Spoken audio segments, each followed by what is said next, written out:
ನಮ್ಗೆ ಆನೆ ಯಾರು ಓಡಿಸ್ತಾರೆ ಅವ್ರ ಕಡೆ ಓಟ್ ಹಾಕ್ತಾರೆ. ರೈತರು ವಿಷ ಕುಡಿದಂಗೆ ಆಗೋದು ಈಗ ಆಲ್ರೆಡಿ. ಇವ್ರು ಯಾರು ಗೆದ್ರು ನಮಗೆ ಒಳ್ಳೇದು ಮಾಡ್ತಾ ಇಲ್ಲ. ಇವ್ರೇನು ದೇಶ ಉದ್ಧಾರ ಮಾಡೋರು ಯಾರು ಇಲ್ಲ. ಯಾರು ಕ್ಯಾರೆಕತ್ತ ಅನ್ನಲ್ರು, ರೈತರನ್ನ ಯಾರು ಉದ್ಧಾರ ಮಾಡಲ್ರು. ಇವರು ನಮ್ಮ ರೈತರನ್ನೆಲ್ಲ ಸೋಂಬೇರಿ ಮಾಡಿಬಿಟ್ರು. ಓಟ್ ಬೇಕು, ಸೀಟ್ ಬೇಕು, ಅವ್ರಿಗೆ ಗೆಲ್ಲಬೇಕು. ನಾವು ಪ್ರಾಣದ ಮೇಲೆ ಇದಿಲ್ಲದೆ ಮನಿ ಕಾಯ್ತಾ ಇದ್ದೀವಿ. ಬೇಡವ ನಮ್ಗೆ ಈ ಹೊಲಸು ರಾಜಕೀಯನೇ ಬೇಡ ಅನ್ನೋಂಗಾಗಿ ಬೇಜಾರಾಗಿ ಸುಮ್ಮನೆ ತೆಪ್ಪಿದ್ದೀವಿ. ಯಾವ ಇದಕ್ಕೂ ಹೋಗೋದು. ನಿಖಿಲು ಹೇಳ್ತಾನೆ, ಯೋಗೇಶ್ಪುರ್ನು ಹೇಳ್ತಾನೆ, ಯಾವ ಭರವಸೆನೂ ಇಲ್ವಲ್ಲ ಅಲ್ಲಿ. ನೋಡವ ನಮ್ಮ ಜೀವದ ಬೆಲೆ 15 ಲಕ್ಷ ಇವ್ರು ಫಿಕ್ಸ್ ಮಾಡ್ಬಿಟ್ಟವ್ರೆ.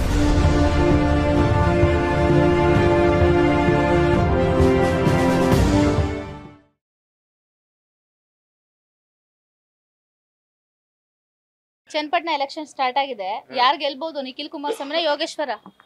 ಮೇಡಮ್ನವ್ರೆ, ನಾವು ಇಂಥವ್ರು ಅಂತವ್ರು ಅಂತ ಹೇಳೋಕ್ಕಾಗಲ್ದು. ನಮ್ಗೆ ಆನೆ ಯಾರು ಓಡಿಸ್ತಾರೆ ಅವ್ರ ಕಡೆ ಓಟ್ ಹಾಕ್ಬಿಡ್ತೀವಿ. ಯಾಕೆಂದ್ರೆ 12 ವರ್ಷ ಆಯಿತು.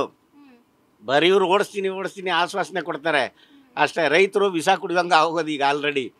ನಮ್ಮವು ಮಾವಿನ ಮರ, ತೆಂಗಿನ ಮರ, ಈ ಗದ್ದೆ ಎಲ್ಲ ತೀರಿಸ್ಬಿಟ್ಟವೆ. ಇವ್ರು ಯಾರು ಗೆದ್ರು ನಮಗೆ ಒಳ್ಳೇದು ಮಾಡ್ತಾ ಇಲ್ಲ. ನಾವು ಕುಮಾರಸ್ವಾಮಿ ತವಿಂದು ನೋಡ್ತಾ ಇದ್ವಿ, ಸಿದ್ದರಾಮಯ್ಯ ತವಿಂದು ನೋಡ್ತಾ ಇದ್ವಿ, DK ಶಿವಕುಮಾರ್ ತವಿಂದು ನೋಡ್ತಾ ಇದ್ದೀವಿ. ಇವರೇನು ದೇಶ ಉದ್ಧಾರ ಮಾಡೋರು ಯಾರೂ ಇಲ್ಲ. ಇವ್ರು ಯಾರು ನಮಗೆ ಅರ್ಹತ್ರ ಅಲ್ಲ ಅಂತಲೇ ಹೇಳ್ತಾ ಇದ್ದೀನಿ. ನಮ್ಗೆ ಬೇಕಾದ್ರೆ ಅರೆಸ್ಟ್ ಮಾಡಲಿ, ಅವರು ಚಿಂತೆ ಇಲ್ಲ.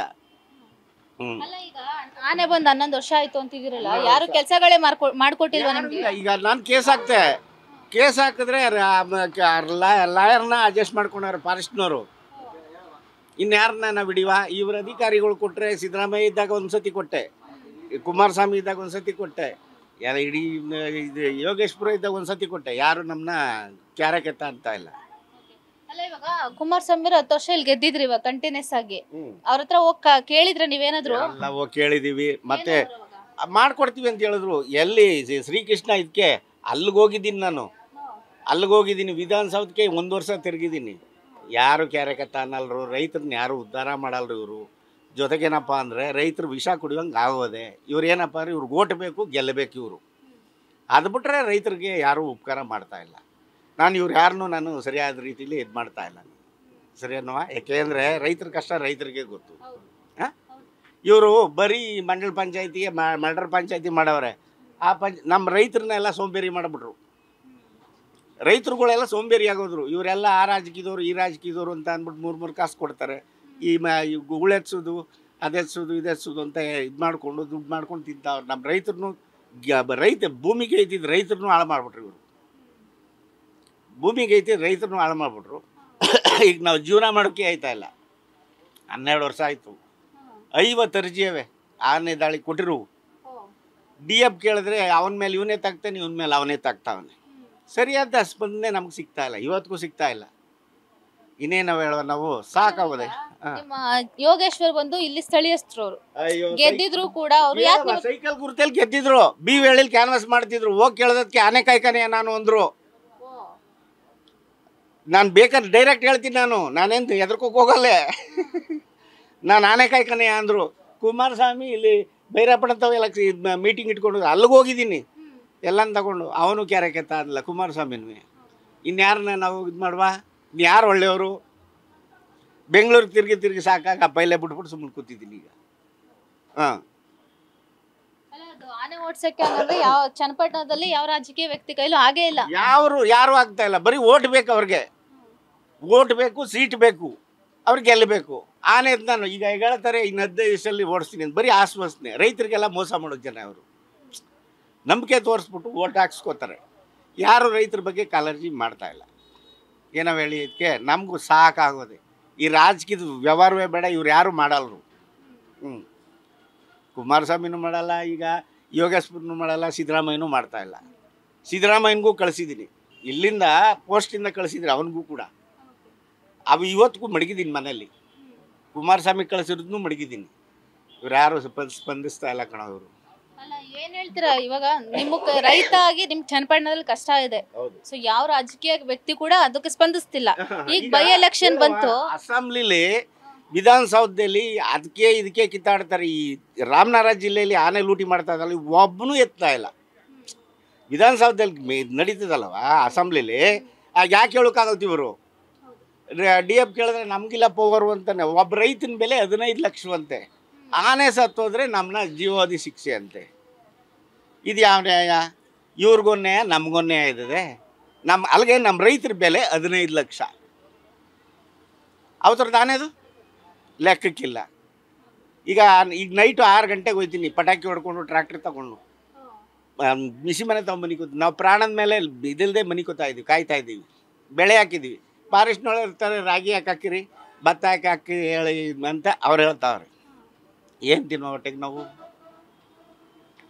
ಬೇಡವ ನಮ್ಗೆ ಈ ಹೊಲಸು ರಾಜಕೀಯನೇ ಬೇಡ ಅನ್ನೋಂಗಾಗಿ ಬೇಜಾರಾಗಿ ಸುಮ್ಮನೆ ತೆಪ್ಪಕಿದ್ದೀವಿ, ಯಾವ ಇದಕ್ಕೂ ಹೋಗಲ್ಲ. ಇವಾಗ ನಿಮ್ ಚನ್ನಪಟ್ಟಣದಲ್ಲಿ ಇಷ್ಟು ಪ್ರಾಬ್ಲಮ್ಸ್ ಇದೆ ಆನೆಗಳಿಂದ. ರೈತರುಗಳು ವ್ಯವಸಾಯ ಮಾಡಿ ಬದುಕಕ್ಕಾಗ್ತಿಲ್ಲ ಅವರು.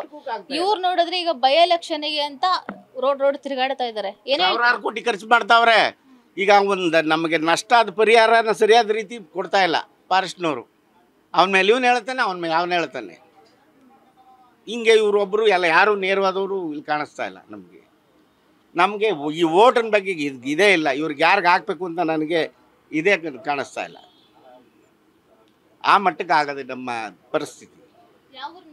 ಅಳ್ಳಾಳಸಂದ್ರ, ಚನ್ನಪಟ್ಟಣದಿಂದ 18 ಕಿಲೋಮೀಟರ್. ಇವಾಗ ಎಲ್ಲ ಓಟ್ ಕೇಳಕ್ ಬರ್ತಾವ್ರಲ್ಲ ಮನೆ ಹತ್ರ, ನಿಖಿಲ್ ಕುಮಾರಸ್ವಾಮಿ, ಯೋಗೇಶ್ವರ್ ಅವ್ರ ಜೊತೆ ಎಲ್ಲಾರು ಬರ್ತಾವ್ರಲ್ಲ. ಇವಾಗ ಹಿಡ್ಕೋಬೋದಿತ್ತಲ್ಲ ನೀವು. ಏನ್ ಹಿಡ್ಕೊಂಡ್ರಿ? ಇನ್ನು 15 ದಿವಸ ಓಡಿಸ್ತೀನಿ ಅಂತಾರೆ. ನಿಖಿಲ್ ಹೇಳ್ತಾನೆ, ಯೋಗೇಶ್ವರ್ನು ಹೇಳ್ತಾನೆ, ಯಾವ ಭರವಸೆನೂ ಇಲ್ವಲ್ಲ ಅಲ್ಲಿ. ಈಗ ನಾವು ಯಾರು ನೋಡವ, ನಮ್ಮ ಜೀವದ ಬೆಲೆ 15 ಲಕ್ಷ ಇವ್ರು ಫಿಕ್ಸ್ ಮಾಡ್ಬಿಟ್ಟವ್ರೆ. ಈಗ ಆನೆ ಹೊಡಿವಷ್ಟಿಲ್ಲ, ಬಡಿವಷ್ಟಿಲ್ಲ. ಸೋಲಾರ್ ಹಾಕಿದ್ದ 50 ಕಂಬನ ಉಂಟಿಸ್ಬಿಟ್ಟ 3 ದಿವಸದಲ್ಲಿ. ನಾವು ತಮಿಳ್ನಾಡು ಅಂಚಟ್ಟಿಗೆ ಹೋಗಿ ಸಾಮಾನ್ತಂದ ನಾವು ಫಿಟ್ ಮಾಡಿರೋದನ್ನ ಎಲ್ಲ ಮುರಿದಾಕ್ಬಿಟ್ಟು ನುಗ್ತಾವೆ. ಯಾರು ನಾವು ಕೇಳಿಯೇ? ಈಗ ನಿಮ್ ಗ್ರಾಮಸ್ಥರೆಲ್ಲ ಸೇರ್ಕೊಂಡು ಏನು ಹೋಗೋರ ಮನೆ ಹತ್ರ ಕುತ್ಕೊಂಡು ಕೇಳೋದು ಇದೆಲ್ಲ ಯಾವ್ದು ಮಾಡಿಲ್ವ ನೀವು? ನಾವು ವಿಧಾನಸಭಾ ಇತರ DF ಆಫೀಸ್ ತಾವ್ ಮೀಟಿಂಗ್ ಮಾಡೋದು, ಈ ರೇಂಜರ್ ಆಫೀಸ್ ತಾವ್ ಮೀಟಿಂಗ್ ಮಾಡೋದು. ಇವ್ರು ಯಾರು ಅದಕ್ಕೆ ನಮಗೆ ಪವರ್ ಇಲ್ಲ ಅಷ್ಟೇ. ಇವರು ಸಂಬಳ ತಗೋತಾರೆ. ನಾವು ಈ ತಿಂಗಳಾಯ್ತು ಅಂದ್ರೆ ಇವ್ರು ಸಂಬಳ ತಗೋರು. ನಾವೇನು ತಿನ್ನುವ? ನಮಗೇನು ಬಂದದು? ಇಲ್ದ 1 ಎಕರೆಗೆ ಇಷ್ಟು ಒಂದು ಫಿಕ್ಸ್ ಮಾಡಿಬಿಡ್ಲಿ ಇವರು. ನೀವು ರಾಗಿ ಭತ್ತ ಹಾಕ್ಬೇಡಿ, ಮಾವಿನ ಮರ ಹಾಕ್ಬೇಡಿ, 1 ಎಕರೆಗೆ ಇಷ್ಟು ಫಿಕ್ಸ್ ಮಾಡಿಬಿಟ್ಟು ನಾವು ಕೊಡ್ತೀವಿ ಕಣ್ರಪ್ಪ, ನೀವು ತೆಪ್ಪ ನೀರಿ ಅದು ಹೇಳಲ್ರು. ಹೆಂಗವ ಮಾಡಿ ಈಗ ಈ ಮಟ್ಟದಲ್ಲಿ ನಮ್ಮ ಕಾಲ ಕಳೀತಾ ಕೂತೀವಿ ಕಣವ. ಈಗ ರಾಜಕೀಯದ ಬಗ್ಗೆ? ಅಯ್ಯೋ, ರಾಜಕೀಯದ ಬಗ್ಗೆ ನನಗೆ ಅದ್ರ ಸುದ್ದಿನೇ ಎದ್ದು ಬಿಡ ಕಣ. 12 ವರ್ಷದಿಂದ ಹೋರಾಟ ಮಾಡ್ತಾ ಇರೋದು ನಾವು. ಇವ್ರು ಮಾಡ್ತಾರೆ, ಅವ್ರು ಮಾಡ್ತಾರೆ, ಎಲ್ಲರನ್ನೂ ನೋಡಿ ಕಾಲು ಕಟ್ಟಾಯಿತು. ಒಬ್ಬನು ನಮಗೆ ಕಾಳಜಿ ವಹಿಸ್ತಾ ಇಲ್ಲ. ಈಗ ನಾವು ಸಿಂಗ್ಲಾಸಿಪುರ ಬ್ಯಾಂಕಲ್ಲಿ 4 ಲಕ್ಷ ತಗೊಂಡಿದ್ದಕ್ಕೆ 22 ಲಕ್ಷ ಆಗಿತ್ತು. ಟ್ರ್ಯಾಕ್ಟರ್ ಲೋನ್ ತಗೊಂಡು ಅದನ್ನ ಏನೇನೋ ಕಷ್ಟಪಟ್ಟು ಜಮೀನೆಲ್ಲ ಅಡ ಇಟ್ಟು ಒಡವೆಗಳೆಲ್ಲ ಅಡ ಇಟ್ಟು ಸಾಲ ತೀರಿಸ್ತೀವಿ. ಈ ಆನೆ ಈಗ ನಾವು ಮುಸ್ಲಿಮ್ಸ್ರಿಗೆ ತೋಟ ಕೊಡ್ತೀವಿ, ಅವು ಹೂವು ಬಂದು ಕಾಯಿ ಬರೋಗಂಟ ಅವರು ಇರ್ತಾರೆ. 10,000 20,000 ಅಡ್ವಾನ್ಸ್ ಕೊಟ್ಟಿರ್ತಾರೆ. ಯಾವಾಗ ಮುರಿತು ಅವರು ಆ ಅಡ್ವಾನ್ಸ್ಗೂ ಬರಲ್ರು, ತೋಟಕ್ಕೂ ಬರಲ್ರು. ಏನೋ ಮಾಡೋದು? 7 ಲಕ್ಷಕ್ಕೆ ತೋಟ ಹಾಕಿದೆ, 20,000 ಅಡ್ವಾನ್ಸ್ ಕೊಟ್ಟಿದ್ರು. 20,000 ಅಡ್ವಾನ್ಸ್ ಕೊಟ್ಟಿರ್ಲಿ, ಯಾವಾಗ ಒಂದು ಟ್ರಿಪ್ ನುಗ್ದು ತೋಟ ಬೇಡಿ ಅಂದರು. ನಾವು ಜೀವನ ಮಾಡೋದು ಹೆಂಗೆ? ಸಾಲ ತೀರ್ಸೋದು ಹೆಂಗೆ? ನಮ್ಮ ಮಕ್ಕಳ ಮುಂದಕ್ಕೆ ಭವಿಷ್ಯ ಏನು ಮಾಡೋದು ನಾವು? ಈ ಮಧ್ಯ ನಾವು ಸಾಯ್ತಾ ಕೂತಿದ್ವಿ ಕಣವ. ಹಿಂಗಾಗದೆ ನಮ್ಮ ಪರಿಸ್ಥಿತಿ. ಇವ್ರು ಯಾರೂ ಸರಿಯಾದ ರೀತಿ ಸ್ಪಂದಿಸ್ತಾ ಇಲ್ಲ. ನಾವಿದ್ದೀವೇನು ಯಾರೂ ಬರಲ್ರು. ಇವರು ಓಟ್ ಆಗೋ ಗಂಟ್ಲೆ ಮಾತ್ರ ಈಗ ಓಡಾಡ್ತಾರೆ. 13ನೇ ತಾರೀಕಂಟ, 14ನೇ ತಾರೀಕಂಟ. ಆಮೇಲೆ ಇವರು ಕ್ಯಾರಕತ್ತ ನಾವು ಅಲ್ಗೊರ್ಗೋದ್ರು ಮಾತಾಡಿಸಲ್ಲ. ಆ ಮಟ್ಟಕ್ಕೆ ಆಗ್ಬಿಡ್ತದೆ ನಮ್ಮ ಸಮಾಜ. ಏನೂ ಮಾಡೋಕೆ ಆಯ್ತಾ ಇಲ್ಲ. ಒದ್ದಾಡ್ತಾ ಇದ್ದೀವಿ. ನಾನು ಎಲ್ಲ ಪೇಪರ್ನವ್ರಿಗೂ ಕೊಟ್ಟಿದ್ದೀನಿ. ಆ ಪೇಪರ್ ಕೊಟ್ಟಿರೋ ನ್ಯೂಸ್ ಈ ಪೇಪರ್ ಇವತ್ತಿಗೂ ಮಡಗಿದ್ದೀನಿ. ನಾನು ಎಲ್ಲ ಪೇಪರ್ ಕೊಟ್ಟಿರು ಇವತ್ತಿಗೂ ಕೂಡ ಆ ಪೇಪರ್ ಇಟ್ಟಿದ್ದೀನಿ ಕಣವ. ಯಾರು ಇದಕ್ಕೆ ಇದು ಮಾಡ್ತಾ ಇಲ್ಲ.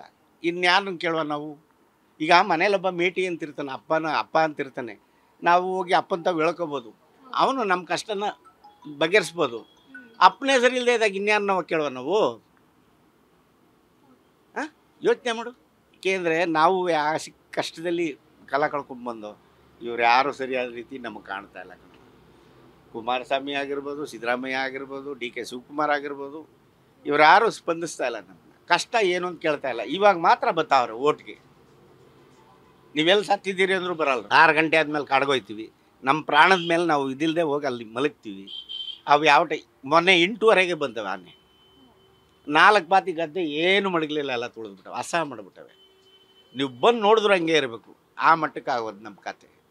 ಮಾವಿನ ಮರಗಳ್ನ ಈಗಲೇ ಮುರಿತಾವೆ, ಕಾಯಿ ಬರೋಕ್ಕೆ ಮೊದಲಾಗೆ ಮಾವಿನ ಮರ ಮುರಿತಾವೆ.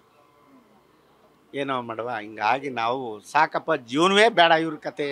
ಇವರು ಸರಿಯಾದ ರೀತಿ ನಮಗೆ ಸ್ಪಂದಿಸ್ತಾ ಇಲ್ಲ, ಜೊತೆಗೆ ನಮ್ಮ ಕಷ್ಟ ಏನು ಅಂತ ಕೇಳ್ತಾನೂ ಇಲ್ಲ.